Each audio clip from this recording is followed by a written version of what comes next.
జోహార్ comrade Omkar మాస్టారు. ఉద్యమ నేత, ఈ ఉద్దానం ప్రగతికి దిక్సూచి. ఎర్ర ఎర్రని సూర్యుడు ఉదయించడి కని తెలిపెనో, తెల్ల తెల్లవారుతుంటే తూర్పు తెలబోయెనో. ఎర్ర ఎర్రని సూర్యుడు ఉదయించడి కని తెలిపెనో. ఉద్యమాల మాస్టారు ఓంకారు మాస్టారు, ఉద్యమమే నీ పేరు ఓంకారు మాస్టారు. ఉద్యమాల మాస్టారు ఓంకారు మాస్టారు, ఉద్యమమే నీ పేరు ఓంకారు మాస్టారు. మా కల్లా నీరు పారి మహేంద్ర తనయ వణికెను, ఆ తూర్పు కొండలు కరిగి కడలి తరలిపోయెను. మా కల్లా నీరు పారి మహేంద్ర తనయ. జోహార్ కామ్రేడ్ ఓంకార్ మాస్టారు. ఉద్యమ నేత, ఈ ఉద్దానం ప్రగతికి దిక్సూచి. అందరి మన్ననలు పొందినటువంటి మంచి మనీషి కామ్రేడ్ ఓంకార్ మాస్టారికి జోహార్ జోహార్. మిత్రులారా, కామ్రేడ్స్, సంతాప సభలో నా సహచర మిత్రుడు, నాకంటే ఒక 8 ఏళ్ల చిన్న వయస్సు. ఇంత చిన్న వయస్సులో ఆయన అమరత్వాన్ని, ఆయన లేని లోటుని ఒక పెద్ద, ఆయనకంటే అన్నగా ఉండేవాడు, ప్రస్తావన చేసుకుంటూ మాట్లాడటం అనేది ఇది చాలా విచారకరమైన సందర్భం. ఈ నెలకు అమరత్వం కొత్త కాదు. ఈ నెలకు ఆప్యాయత, అనురాగం, అనుబంధం కలిగి ఉన్న నేతలు దూరంగా వెళ్ళడం కొత్త కాదు. మనిషిని విడిచిపెట్టి సంవత్సరాల కొద్ది కాలం ఎడబాటు జీవితం అనుభవించడం ఈ నెలకు కొత్త కాదు. అటువంటి ఈ నెలలో ఒక ఆణిముత్యం, ఒక ముద్దు బిడ్డ. ఉద్దానం ఉద్యమాలకు సంబంధించి మాట్లాడుతున్నప్పుడు ఏకైక నినాదం ఉద్దానం ముద్దు బిడ్డ గణపతన్నని మనం కీర్తిస్తాం.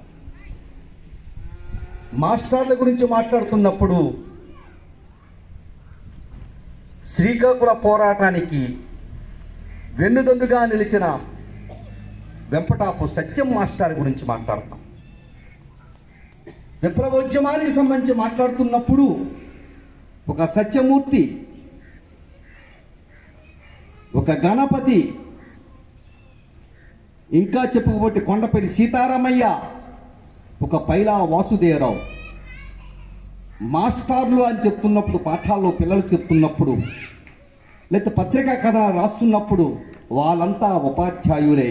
కానీ 4 గోడల మధ్య మాత్రమే పరిమితమైనటువంటి బోధనకు వాళ్ళు అంకితమైపోకుండా విశాలమైన సమాజంలో విముక్తి కోసం వాళ్ళ పయనం సాగించారు.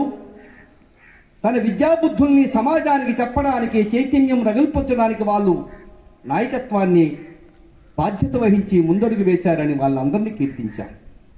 అటువంటి ఉద్యమాల నేలలో, అటువంటి త్యాగాల నేలలో ఒక త్యాగధనుడు ఇప్పుడే వాళ్ళ ఇంటికి వెళ్ళి వస్తున్నప్పుడు కన్నీటి పర్యంతమైనటువంటి ఒక అనుభూతి అక్కడ కనిపించింది. ఏమిటి ఆ అనుభూతి అంటే, ఇంతటి జీవితంలో ఒక అతి సాధారణమైన జీవితం గడుపుతున్న నేపథ్యంలో ఎటువంటి ఆడంబరానికి పోకుండా సమాజ మనుగడ కోసం, మెరుగైన సమాజం కోసం, బాగు కోసం, ప్రత్యేకించి వికాసవంతమైన జీవితం కావాల్సిన వనరైనటువంటి విద్య కోసం అంకితమైనటువంటి ఓంకార్ మాస్టారు ఏనాడు తన కుటుంబానికి సంబంధించి కించెత్తు కూడా యోచన చేయలేకపోయాడే.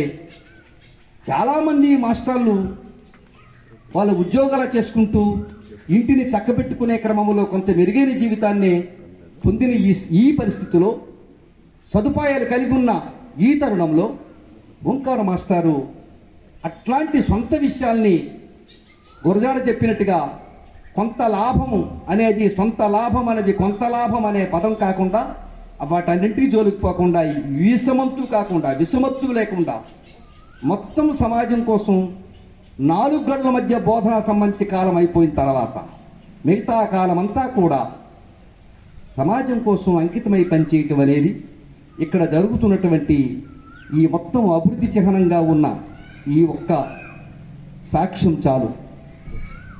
ఆయన ఒక మూల పురుషుడుగా, ప్రారంభకుడుగా, ఆద్యుడుగా నిలబడి త్యాగించినటువంటి ఒక మంచి ప్రయత్నం ఎంత వికాసవంతంగా ఈరోజు మనకు కనిపిస్తుందో, ఎటువంటి వెలుగుల్ని వెదజల్లుతుందో, ఇంతమంది దాతల్ని ఒక్కసారి ఒక చోట మనకి చూపించే ఒక సందర్భానికి చిహ్నంగా నిలబడిందో, దీని వెనక ఎంత కృషివలుడు, ఎవరా కృషివలుడు?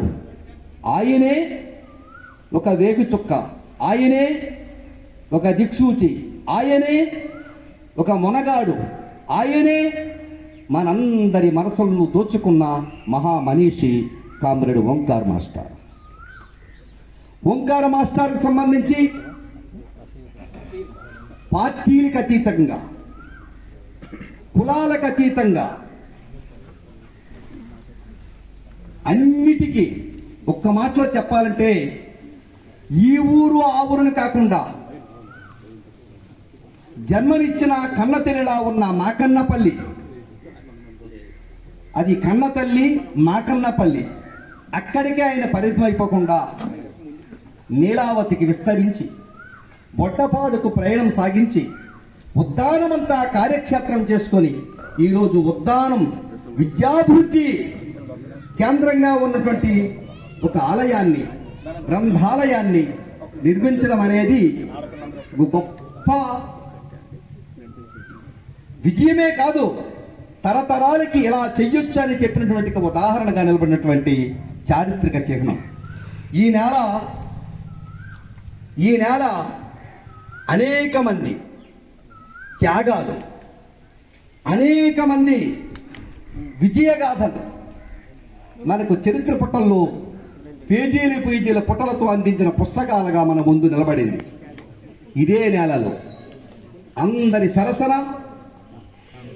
అనేక మంది త్యాగధనుల సరసన ఒక మంచి కృషివలుడు, ఒక మంచి త్యాగధనుడు, ఆయన కేవలం కుటుంబానికో జన్మనిచ్చిన తల్లికో బ్రాహ్మణ కుటుంబంలో పుట్టిన పానికల సుబ్బారావు మెడలో వేసుకొని తను ఒక పక్క జంధ్యం కల్పించిన ఆ జంధ్యాన్ని పక్కన పెట్టి ఆ స్థానంలో జమికి వేసుకుని నడిచినటువంటి ఈ నెలలోనే మన కామ్రేడ్ ఓంకార్ మాస్టర్ వినోదు. నేను కవిత రాస్తున్నప్పుడు చూశాను, దాంట్లో కవితా పంక్తుల్లో ఆయన ఓంకార్ కాదు ఘీంకారం అన్నారు. అవును, ఆయన నాదం ఓంకారం అవ్వచ్చు జన్మత, తన ఆచరణ ఘీంకారం. ఆ ఘీంకారమే ఆ డప్పుల దరువుల ధ్వని.